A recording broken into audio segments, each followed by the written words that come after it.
I've got this Ridgedale College database that I'm going to use as my demo for this week's content and introducing this first module in Access.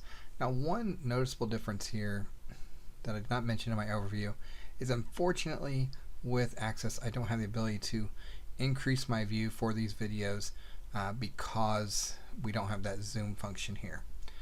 So let's go ahead and get started, and we're just going to assume that we're a graduate teaching assistant here for Ridgedale College, and we're going to help the college better manage their course scheduling. So we've got this database here, and we're going to work on the existing tables. You see we have different access objects over here. We have 3 different tables that we've got here. We've got our couple queries that are here, a form, and report. So one of all the type of objects that I gave a quick overview for in our overview video.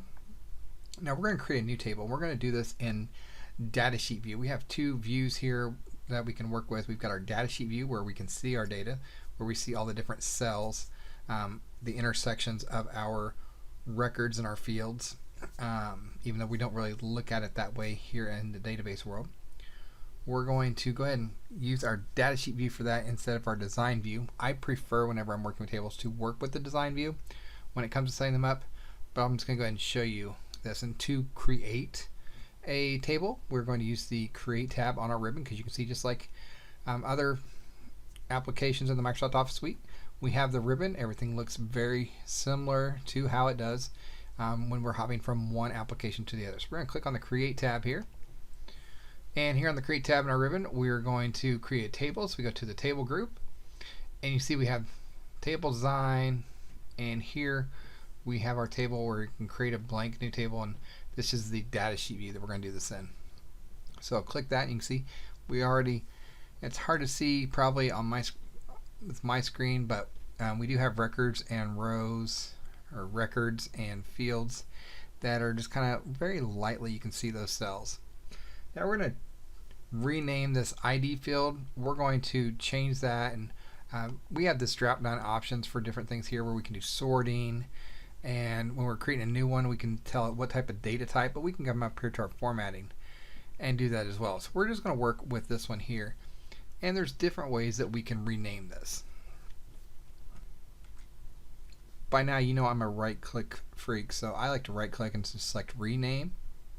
We also have the name and caption properties here where we can change this ID, and this is another way you can do it. We're just going to call this department ID. So just going to add department at the beginning of that and leave the capital I and the capital D. I'm going to hit OK, and there you see the name change. I could also do it with right click. Right click's probably a little easier, where it just highlights the cell, or you could just simply just double click in there and it becomes active. Lots of different ways. As you know by now with Microsoft, lots of different ways we can do that. Now we want this data type, or this department ID, we want the data type to be short text. Right now it's auto number, which means whenever there's a new record created, the database itself would give it or assign it a new ID. But we want to change that. We're going to change this to short text. And data types are very important in the database, because depending on the data type you select, the database is going to, for every record, say, hey, I need this much space because of this data type. So if we manage our data types, when we do our database design, we determine our data types so that we're not utilizing too much storage space, so we don't have a lot of excess storage space that's never going to be used. So that's done during our design phase. But we're not going to worry about that here. We're just going to introduce Microsoft Access here. So I'm just going to click short text, and that is now our, no, I don't want to do that. It's already short text, so just leave it short text. There we go. Now we've got that. We're going to change the field size of this. You can see here I was talking about the size. Well, here in the properties group, right now it's set to 255 characters. Well, this department ID is not going to be very long. In our design phase, we said, okay, it's only going to be, we're only going to name departments like accounting as ACT. We're not going to go over 4. So we're going to select this and change that to 4 characters. And that makes a big difference when it comes to thousands of records and how many characters we've set aside that we're not using. That could be a lot of extra space that could be utilized. We could run out of space on our database. which is just going to be whatever storage space we have available on our computer. So I'll hit enter. Now that has been changed to field size of 4. Let's now add a new field with a short text data type. So I'm going to select short text, and it says, hey, what would you like me to name this? So we're going to make this our department name to match with our department ID. I just type it in. That's it. We're not going to add another one. We're just going to save this table. So I'm going to click the save the diskette icon here, and I'm going to call this, let's just keep it simple, call it departments. Once I hit OK, you'll see that this will change over here. When we first went into the create mode, it created the object over here, but as soon as we hit OK, we'll see that table 1 will then change to departments. There it is. So now we have added a new table. Alright, let's go ahead and add some records here. So I'm just going to start out with the one that and this is from our design stage once again. So I'm just going to call this one, just like I mentioned earlier, accounting. And I'll give it the department name of, you guessed it, accounting. I'm just going to hit the enter key. That'll take me to the next record. Do the business one, BUS. I'm going to be consistent here. Enter CIS for our computer science. And I'm just saying tab to go to the next field, so, or the next column. But in the database world, once again, these are fields and records. So I'll hit tab. I'm typing computer science, and yes, I can put, this is just text. So I can just put a space there. And we'll do econ.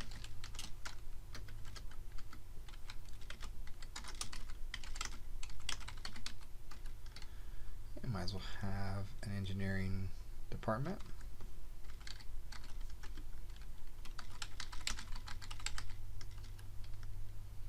And of course, mathematics.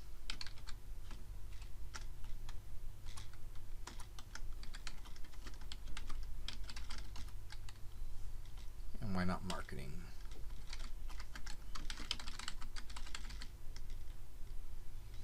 Alright, so now we have, as you can see here, 7 records. If I want to jump up to the top, I can just use my navigation buttons and I'm right there. I can scroll through. If I want to jump to 6, let's click down here, and I want to go to 6, enter, and I'm there. Alright, so we've got that. Let's go ahead and save what we have in our table, and you can see yours may be a little different. You may need to right click and close, or you, like mine has the X over here. If you're using the Office 365 version, it may be a little different. You may not have this X over here to close that. Alright, now I want to create another table where I'm going to use design view. And as I said, this is my preference when I create tables.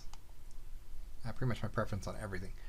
So I'm going to go ahead and this one we'll create a table to kind of store the teaching assistants, contact information here, the teaching assistants information here for our Ridgedale College database.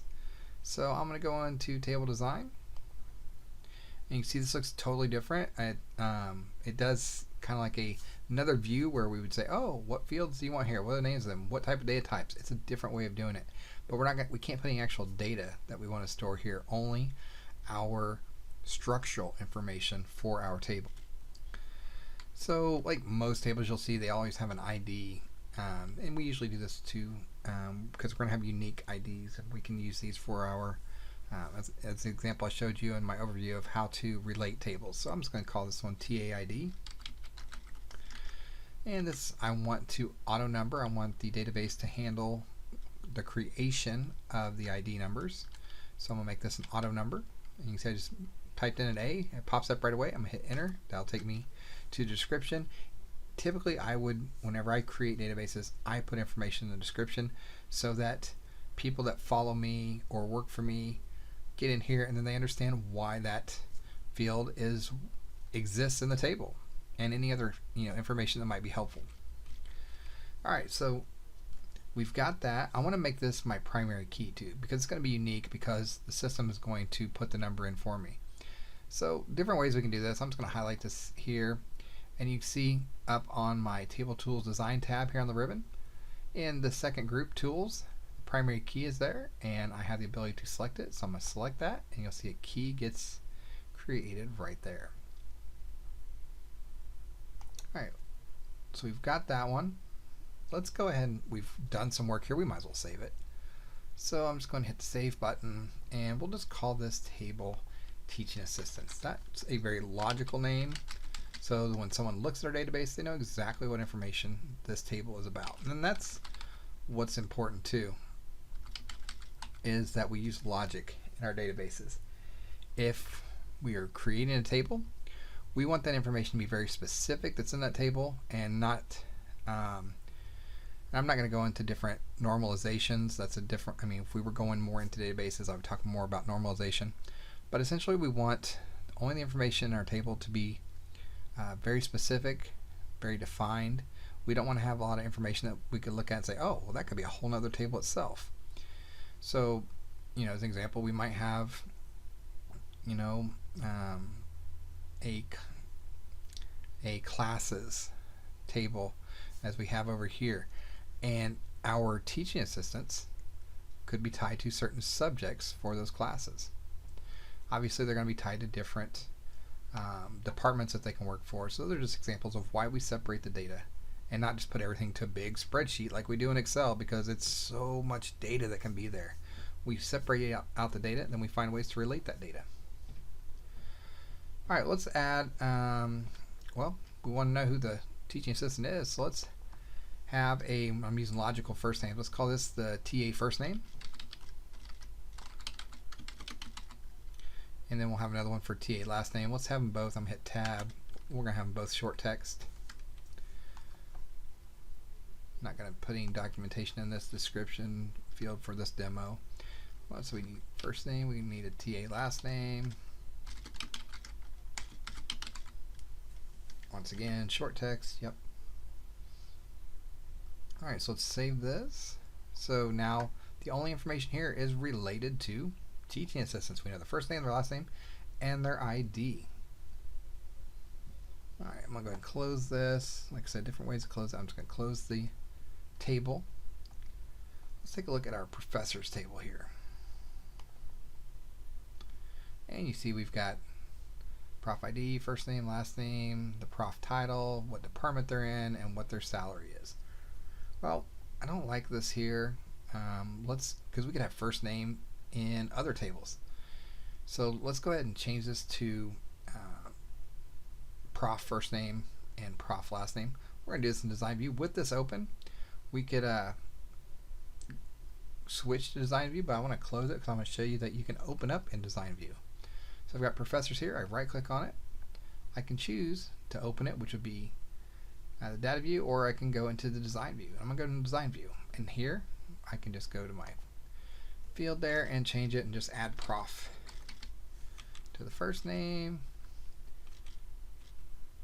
And I'm going to hit F2 to go into edit mode, go to the beginning there, and just add prof.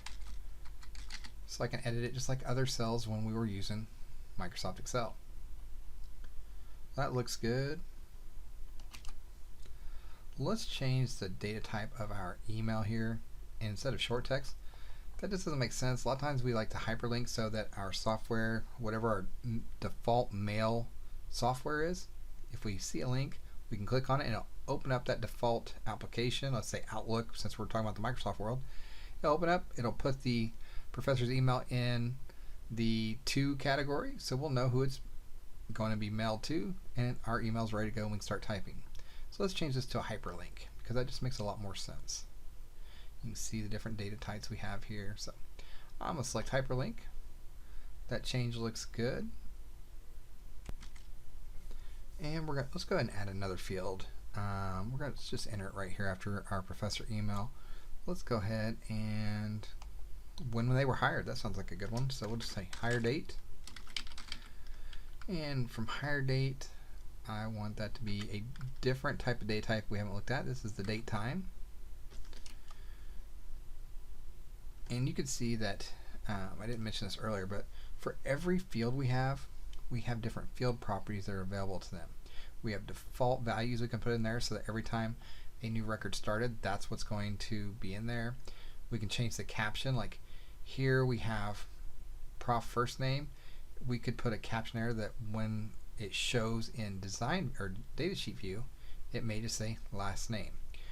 We have lots of different field values that are available to us here in the field properties. Just make sure when you're working in your tables that you make sure you're selected the correct field that you want to change, because as you can see when I click on them, different options are available based on the data types. Alright, so now we have our hire date. We've got that selected to date and time. I'm going to go ahead and we've made a lot of changes. I'm going to save that. Let's go to the data sheet view, and there's different ways. I can click on view here and I can go to data sheet view. Another, because we always have multiple options, way that we can do this is to come down here at the bottom right and click on the data sheet view. Here's the data sheet view and there's design view. So we can see the changes we made up here to the caption or the name of the field, and we can see we have 16 records here. Let's go ahead and go to our 12th record, and that's going to be Lucas Garland's. Well, there's Lucas. Well, we're going to delete Lucas because Lucas is no longer with the college. So when we make a change like this in Access, it's permanent. There are a lot of times you'll make a change and you won't see the undo button become available. So I'm just going to show that here. We're going to get rid of Lucas since Lucas is no longer with us here at the college. Different ways you can do this. I like a right click, but we can come up here to the records group on our table on our home tab here, and in our records group we have the option to delete, and I click that. I can delete the record. It's going to ask me if I'm sure I want to do that because it cannot be undone. So I hit delete. Yes, it's gone, and you can see the undo button is not active, so I cannot undo that. That's why we do database backups, in case someone makes a mistake. Now that we've tidied up that record of Lucas, let's go ahead and take a look at our record here for Carla Zimmerman. And you could do if you had a much larger table, you can do the find, or you could just search, get in the field for here and put Carla's name in it and find it. There's different ways you can do that, but since we have such a small table, we can see that Carla's record here is this 5th one. And what we're going to do here is we're going to edit the value for Carla's salary, and we're going to change that from 41,000. She's recently got a raise. It is now 49,000. And different ways you can do this. If I just tab over here, I can just overwrite it and just type in 49000 and hit enter. And why can I do that? Well, if I go back to the design view for our salary field, it is auto set up for the currency, and it is set up how it's going to do it. Because it's currency, this is the format that's used. It's got, you can see the decimal places are automatically generated. We can change that if we needed to. We could say that we wanted 10 decimal places or 1, but it is default already done for us because we selected that data type. We can make changes, but we're not going to right now. We've got that there. We've changed it. We like that it shows, since there's no cents that are going to be in a salary, I would probably take it to 0 decimal places. But this is what our customer, Ridgedale College, wants, so that's what we're going to leave. Alright, so we're going to go ahead and we've made some changes here. We're done. Let's close this. You can see I didn't have to hit the save button because it was automatic. That's the first time I've done that. I just wanted to show you that, but I'm just so used to hitting the save button, I like to make sure I don't lose anything that I do. Alright, let's now move on from tables to our forms. So let's create a form. We're going to use what's known as the form wizard. So we're going to create. We're going to find the forms group. There's a form group, and you see there's the form wizard. This is just a wizard that's going to have different pop-up windows for us that will say, hey, what option would you like? And we'll select our options. This is the easiest way to create forms and queries and reports, is to use the wizards. Okay, so I'm going to click on the form wizard, and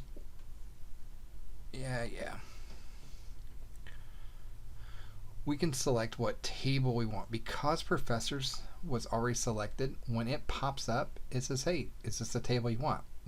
If I would have been on the departments table, departments would have came up here.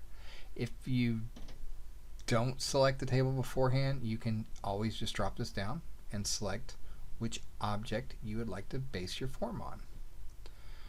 Alright, so for this one, we're going to include all the fields, and rather than selecting one at a time with this single object button, we're going to select them all at once. Now if you wanted to remove anything, you could click on it and then remove it, or if you want to remove them all, you could. If we were basing our form off multiple tables, or maybe even a table and a query, then we can come up here, select the next one, and add more fields to it. Alright, we're going to select the next button here to go on to our next option. It says, what would you like the layout of this to be? And we're going to leave this as columnar. Microsoft does a good job of understanding our data and giving us the best choice. So we're going to select that. And we're going to call this Professor Entry for our name. So I've got that typed in, Professor Entry. Now we could, if we hit finish, we'll see what our form looks like. If we want to go into the design view, we could click here where it says modify the form design. That'll take us into the design view of our form, but we're just going to hit finish here so we can see what our form looks like. It gets created for us, and we see that it's called Professor Entry, just like we said. We see that these are all of the fields that exist in our professors table that we were just in, and all of this looks exactly what we would want because this is what we did. I do see that I made an error when I created the table. I'm going to close this form because we're done with it. I'm going to go back into professors, and I see that I'm going to go into design view because that's what I like to work in. Did I put higher data instead of higher date? Make that change here. Close my form. Of course I want to save the change. I'm going to go back into my Professor Entry form, and look at that. I made the change in the table and it's automatically here in my form. That is not so easy to do when we're making changes in Excel. This is why one reason we do not like Excel for everything, because of data redundancy. Because I made a change in one place, it fixed it everywhere. Alright, so I am done with that form. So now we've created our very first form. Now that we've done that, let's create a query. I'm going to come up here, create query, and let's use the simple query wizard. So query wizard. Simple is our very first option. We won't get any of these. I'm going to hit OK. Well, I want to do this one based off of the classes table. You see, I did this on purpose. I didn't select it first, so I can simply go here, look at my table objects. There's classes. There. Now I can select it. I'm going to include all the fields from this classes table. Hit next. I don't. Yeah, we want to show everything, so that's fine.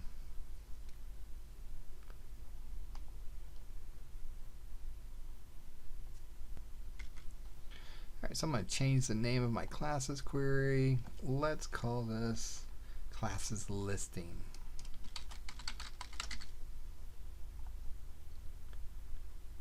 And I'm not going to modify it. I'm just going to finish it. And there is a query of all my data that was in the classes table. Now, just like in the report that I showed you, or the form, sorry, if I go make a change here in my classes table, it's automatically going to change here. Now I can make, I'll just show you the back view here. I'm not going to do the SQL view. I'm just going to keep it simple. If I wanted to, let's say, do some sorting here, ascending or descending, I could do that here. If I want to do, classes that, only begin with the letter A, I could do that in the description. If I only want to do classes that are greater than 3 credit hours, I could put a criteria of greater than 3. If I wanted to say classes that are begin with A and are greater than 3, I could put that on the same line of my criteria. If it was an or, then I'd put one criteria here and then go to the next line. So this or this. That's how we get do our sorting. So just wanted to kind of show you that real quick. So we've got this class listing. I'm going to go ahead and close this query. And let's create our first report. And we're going to use the report wizard for that. So let's go to the create tab here and my reports group. There's the report wizard. I'm going to base this off the classes table. And just to keep it simple, just because I like to do this, I'm going to select the class since I know that's what I'm going to base off of, so I don't have to do it in the wizard. Click report wizard. As I said, it's automatic. It shows it right there. We're going to include all the fields in our class report. So select all, hit next. Do we want to do any grouping of our data? No, we're just going to leave it just like it is. Let's sort. Do some sorting here. What sort do you want to do? We are going to sort by our class number. We're going to do that in ascending. And that's all the sorting we want to do. We'll click next. Well, we are going to leave this as tabular as our layout. And we don't have a lot of data, so we're going to leave it in portrait. If it was going to be a lot of information, we'd probably do landscape, where we have a wider view of our information. I'm going to click next. And now we are able to, we're just going to leave it as classes for our name. We're going to preview our report, so we'll hit finish, take a look at our finished work, and there's our report. You can see it's by class number, ascending, because 109 comes before 111. 111 definitely comes before any of these numbers. So it is correct in how we want to do it. Alright, let's go ahead and close our first report that we created. Pretty simple work there. Now I'm going to look at, you can see all the work that we've done in this lesson here and all the objects we created here in our navigation pane. We can easily see those. Let's see, this section's form. Let's rename that. The way I'm going to rename it, just because it's the way I like to do it, is to right click on this, select rename, and let's call this sections by professor.